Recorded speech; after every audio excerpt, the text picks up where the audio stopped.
매독 다음에 아까 우리 얘기했던 무서운 병. 에이즈. 네. 네, 요즘은 에이즈라는 말을 사실은 잘 안 써요. HIV 보균자라는 말을 더 많이 씁니다.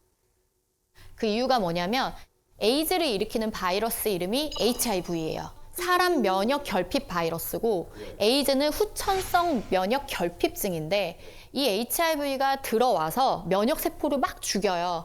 그래서 이 면역력이 완전 떨어져서 생기는 병이 에이즈예요. 아, 근데 옛날에는 HIV에 감염되면 다 에이즈가 됐어요. 그래서 HIV 보균자라는 말을 안 쓰고 그냥 다 에이즈였던 거예요. 근데 이제는 약이 너무 좋아져서 에이즈까지 가지 않는 경우가 대부분입니다. 그래서 그냥 HIV 보균자다가 끝이에요. 그래서 HIV에 감염됐다고 다 에이즈는 아니라는 거죠. 그래서 약을 계속 먹게 되는데 약을 먹다 보면 이 몸 안에 있는 바이러스 타이터 검사를 했을 때 거의 0에 수렴할 정도로 검출이 안 돼요. 그렇기 때문에 예전만큼 어마무시하게 막 무섭고 생명을 앗아가는 병이라기보다는 평생 관리해야 되는 만성질환이다라고 요즘은 인식이 조금 바뀌고 있거든요. 그런데 우리가 에이즈라면 떠올리는 편견들이 몇 개 있어요. 그렇죠. 동성애자. 예. 예, 그리고 에이즈 뭐 걸리는 사람이랑 밥도 같이 먹으면 안 된다. 맞아요. 밥 먹으면 막 침. 괴담들 침으로 옵는. 다 해고요. 이런 거 막 편견과 오해거든요. 성접촉으로 걸리는 경우가 사실 대부분이에요. 이 성접촉에서 보면 양성 간의 성접촉이 가장 퍼센트가 높아요. 저게 사실 양성간이라기보다는 항문성교? 일대 위험도가 조금 더 올라가는 건데 왜냐하면 항문성교를 할 때 상처가 생길 확률이 더 높아지기 때문이에요. 상처가 있으면 균이 잘 침투되겠죠. 네. 네, 그래서 항문 성교를 할 때 조금 더 전염률이 높아서 그런 동성애자들이 퍼뜨린다라는 오해가 생겼던 거고요. 실제 그 사람들이 한다고 자연 발생하는 게 아니고 전염병인 거죠. 그냥 일반적인 성관계를 할 때도 상처가 생긴다면 전염이 더 잘 돼요. 그래서 모든 성병은 남성이 여성한테 전염할 확률이 더 높습니다. 그 이유가 여성은 상처가 생긴 경우가 좀 더 많고요. 남자는 상처가 생기는 일이 별로 없기 때문에 그렇거든요. 그러면 한 번 성접촉으로 얼마나 걸리는지 보시면 근데 그렇게 높지는 않은데? 생각보다 높지 않죠. 1% 정도예요. 한 번 관계로. 그래서 막 어마무시하게 떨지는 않아도 된다. 하지만 당연히 조심하셔야 되고요. 그리고 수혈이 가장 높아요. 그러니까 피가 섞이는 게 가장 확률이 높고요. 수직 감염도 좀 높죠. 임신부가 아기를 낳을 때 수직 감염이 22%, 뭐 23% 높은데 요즘은 약이 굉장히 잘 나왔다고 말씀드렸잖아요. 그 약을 잘 복용을 하는 경우에는 1% 미만으로 떨어져요. 물론 그럼에도 불구하고 제왕절개를 합니다. 그러면 아기는 괜찮아요. 아이한테 네. 균이 안 가요? 네. 그러면 저희가 타액으로 옮는다 봐. 이거는 사실 아니네요. 아닙니다. 성관계에도 1%인데. 그럼 관계를 할 때 네. 콘돔을 끼고 하면은 그런 어떤 그 전염 능력이 없는 거예요? 많이 떨어집니다. 확률이. 만약에 보균자인데 애인이 생겼어요. 애인은 비보균자예요. 근데 두 분이 연애를 할 때는 어떻게 해야 하느냐? 이분은 항바이러스제, HIV 치료제를 복용을 하시고 이 상대는 프랩이라는 약을 먹어요. 예방약이에요. HIV 예방약을 먹고 이렇게 두 분이 관계를 하면 전염률은 거의 0이다. 그러니까 죽는 병이라기보다는 평생 관리하는 병. 네, 이렇게 바뀌고 있습니다. 당연히 그래도 걸리면 안 되니까 항상, 항시 사람을 만날 때 조심하시고 파트너가 바뀔 때마다 검사를 꼭 하시는 걸 추천을 드립니다. 성기사마귀, 콘딜로마, 곤지름 들어보신 적 있으시죠? 아, 곤지름으로 들어본 적 있어요. 외음부에 이렇게 몽글몽글하게 뭐가 생겨요. 그러니까 사마귀 덩어리 같은 게 생기는 거거든요. 이런 질환이 생기는 바이러스를 HPV라고 하는데 이런 성기사마귀도 일으키지만 암 종류를 일으키는데 자궁경부암, 아, 그리고 남성의 성기암, 항문암, 두경부암, 드물게 여성의 질암 이런 암들을 일으킬 수 있어요. 그래서 자궁경부암 백신 주사라고는 많이 들어보셨을 거예요. 그게 바로 이 HPV를 예방하는 주사입니다. 현재 12세에서 17세 여성분들 나라에서 주사 놔주니까 꼭 맞으시면 좋고 26세까지는 항체가 가장 의미 있게 생긴다라고 되어 있어서 26세 이전에 맞는 걸 가장 추천을 드리고 나이가 더 들어도 맞는 게 좋은데 근데 이거는 여자만 맞는 거잖아요. 맞아요. 나라에서 해주는 거는. 근데 남자분들은 돈 내고 맞으실 수 있습니다. 맞을 수 있어요. 네, 두경부암이나 성기암, 항문암 예방 효과가 있기 때문에 그럼 둘 다 맞는 게 낫지 않나? 둘 다 맞는 게 좋겠네. 네, 남자도 맞는 게 좋고 해외에서는 실제로 남성분들이 굉장히 많이 맞아요. 두경부암 때문에. 근데 이 HPV는 증상이 아무것도 없어요. 그냥 얘네가 일으키는 증상은 곤지름 아니면 암. 딱 이거. 그래서 내가 갖고 있는지는 검사를 하기 전에 모릅니다. 병이 걸리지 않으면. 근데 실제 검사를 해보면 굉장히 많고요. 특히 20대, 30대 초반 성적으로 활발하신 분들은 90% 이상이 거의 다 양성으로 나와요. 병원에 오셨을 때. 따라서 HPV는 예방을 하면 가장 좋거든요. 역시 콘돔이 가장 좋은 방법 중에 하나고요. 파트너가 바뀌면 꼭 검사를. 제가 생각했을 때 진짜 이거는 웬만하면 안 걸리는 게 좋다. 제일 치명적인 건가? 뭐죠? 증상을 가장 많이 일으키는 성매개 질환인데 헤르페스입니다. 저 뭔지 압니다. 네, 입에 입술 네, 옆에 부르터가지고 뭔가 간질간질하다가 뭐가 이렇게 물집 같은 거 생기고 네. 어린이 때 맞아요. 경험했던 분들이 많을 거예요. 입술 같은 경우는 우리가 어린이 때 갖고 있는 경우가 어른들이 내가 헤르페스가 있는 상태에서 아유 이쁘다 하고 뽀뽀했다가 옮겨주는 경우가 많은 거예요. 그 균이 똑같은 균이라는 거죠. 네, 1형, 2형 얘기 들어보셨을 거예요. 중요하지 않습니다. 그냥 얘네 이름일 뿐이고요. 여기에도 다 생길 수 있고요. 외음부에도 둘 다 생길 수 있어요.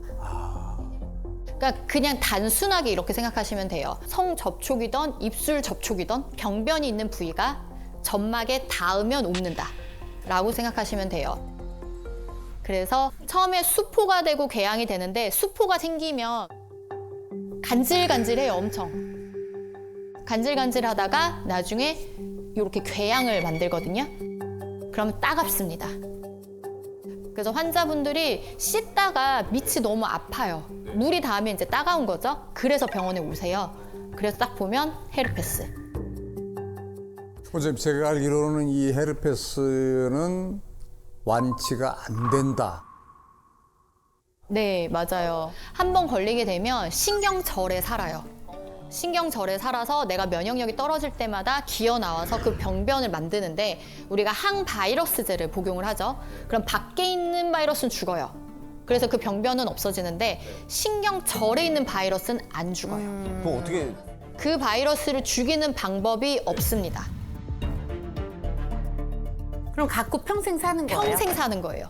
그래서 제가 안 걸리는 게 좋다라고 말씀을 드렸던 거고 근데 증상이 밖으로 막 포진이 생기지 않았으면 전염성은 없는 거잖아요. 복균하고 있어도.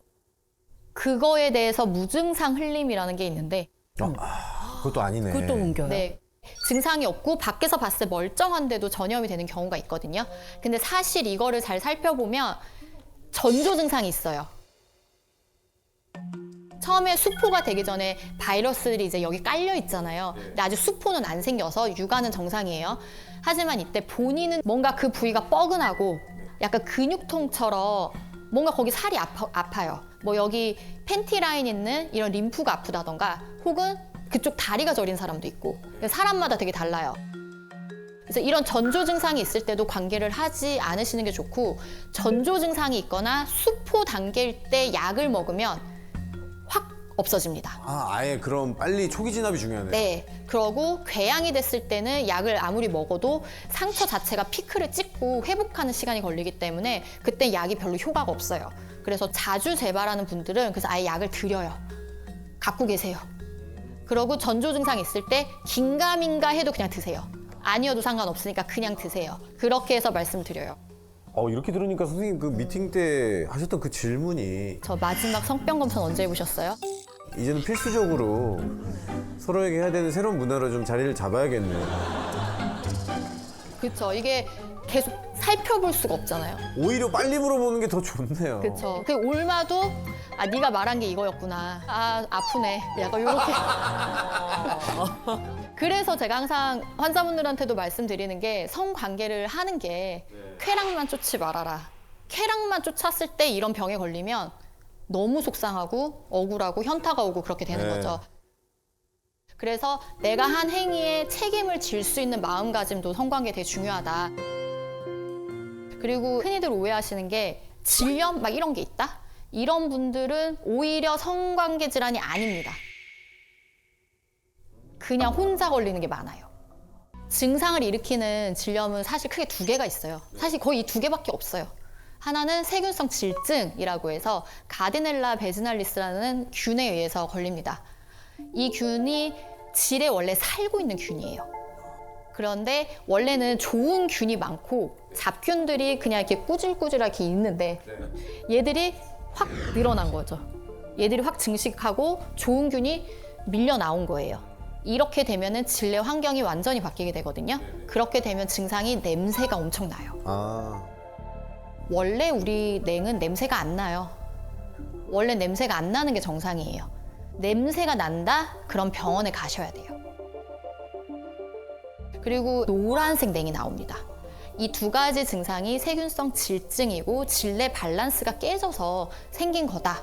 그러니까 내가 뭐 어떤 균이 들어오거나 뭘 잘못해서 생기는 건 아니고 면역력이 떨어지거나 그냥 이 안에서의 밸런스가 그냥 붕괴된 것 뿐이기 때문에 병원에서 항생제를 먹으면 다시 원래 밸런스로 돌아가게 됩니다. 근데 이걸 안 하잖아요. 그냥 계속 이 상태로 있어요. 원래대로 돌아가지 않아요. 그럼 계속 냄새가 나는 거죠. 근데 한 달에 한 번 그 생리 주기가 끝날 때쯤에는 약간 그런 증상들이 좀 있잖아요. 그래가지고 안에 씻어내는 막 세정제 막 이런 거 요즘에 질 안 세척 네, 말씀하시는 쫙, 거죠. 네. 그런 걸로 셀프 관리를 하는 건 안 될까요? 그 생리 끝물은 사실 피 때문에 나는 냄새예요. 피가 질 안에 소량 고여서 산화가 되다 보니까 균들하고 섞이면서 냄새가 좀 날 수 있는 거거든요. 그럴 때 그 냄새는 되게 예민하신 분들은 본인은 맡아요. 그게 싫다면 안쪽을 그렇게 세척해내는 거는 나쁜 방법은 아닌데 근데 자꾸 사용하면 정상적으로 잘 있는데 뭐가 들어와서 흐트러뜨리는 거거든요. 그래서 평소에 사용하는 거는 완전 비추입니다. 그 두 번째, 칸디다 질염이라고 있어요.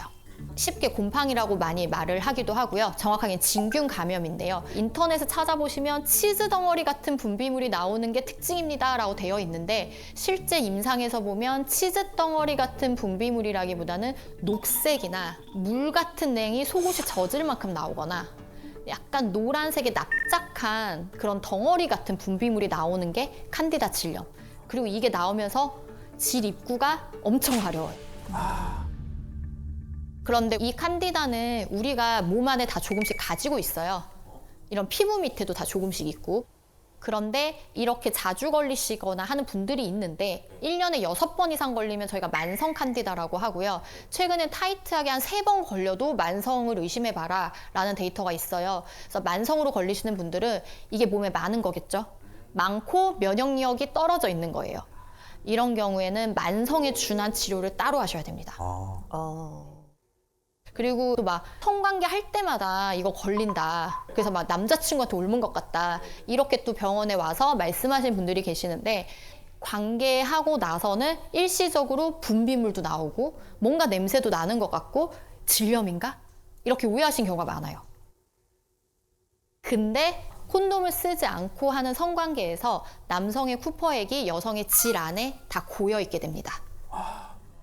그리고 여성도 평소보다 분비물이 더 많이 나오게 되죠. 이게 또 다 질 안에 고여 있게 돼요. 그리고 남성의 쿠퍼액은 염기성이고 여성의 질은 산성인데 이 쿠퍼액이 들어옴으로써 이 산도가 깨져요. 그럼 약간 일시적으로 흐트러지겠죠. 그리고 분비물이 고여 있으니까 이게 한 3일, 5일 정도 흘러나와요, 계속. 그리고 막 열심히 냄새를 맡으면 냄새가 나는 것도 같아요. 근데 이 분비물이 밖으로 나오고 젖상균들이 열심히 일을 하고 우리 점액에서 삼출물도 열심히 일을 해서 다시 원래 컨디션으로 바꿉니다. 그래서 아무것도 안 해도 원래대로 돌아간다. 그래서 옮는 게 아니에요. 하지만 관계 후에 질 점막이 자극되니까 세균성 질증도 칸디다 질염도 조금은 더 잘 걸릴 수 있다. 상대 때문은 아니지만 성관계는 원인의 하나일 수 있다. 이렇게 생각하셔야 돼요. 그리고 굉장히 많은 분들이 분비물이 나와도 질염인 줄 아세요. 질염은 제가 앞서 말씀드린 그런 증상이 있는 게 질염이고요. 분비물은 그냥 분비물이에요. 이거를 질염이라고 생각하고 나는 계속 질염에 걸린다. 질염 여자의 감기다. 뭐 이럴 때마다 막 질정을 넣어야 된다. 이 제품을 사서 써야 된다. 뭐 질 안에 넣고 뭐 밖에 따르고 뭐 별게 많은데 그런 제품들을 저는 사실 선호하진 않는 편이에요. 이건 뭐 사람마다 다 다르니까. 그 이유가 그 후기를 자세히 보잖아요. 제가 일주일 썼는데 아직 잘 효과를 모르겠어요. 라면은 더 써보세요. 라고 하시거든요. 더 썼더니 좋아졌어요. 이런 댓글들이 있어요. 근데 우리 냉의 사이클이 있거든요. 가만히 둬도 좋아지는 시기가 온 거예요. 우리 냉은 배란기 때 투명하고 콧물같이 그런 찐득한 냉이 나와요. 콧물 같은 냉이 일주일 정도 나오고요. 그 다음 일주일은 약간 하얗고 몽글몽글한 냉이 나와요. 그리고 그 다음 일주일에 생리하고요. 그 다음 일주일에 뽀송뽀송해요. 그러고 다시 콧물. 몽글몽글, 생리, 뽀송. 이 사이클이 돌고 근데 이 정도의 차이는 사람마다 좀 있고 내 컨디션에 따라서 또 매달 달라요. 그래서 사실 질 안에 뭔가를 하는 거는 굳이 할 필요는 없고요. 왜냐면 질 안에서 아이들이 열심히 활동을 해요. 깨끗하게 유지하려고. 위산처럼. 대부분의 것은 우리 몸은 알아서 잘 자정작용을 한다. 이렇게 생각을 하시면 될 것 같아요.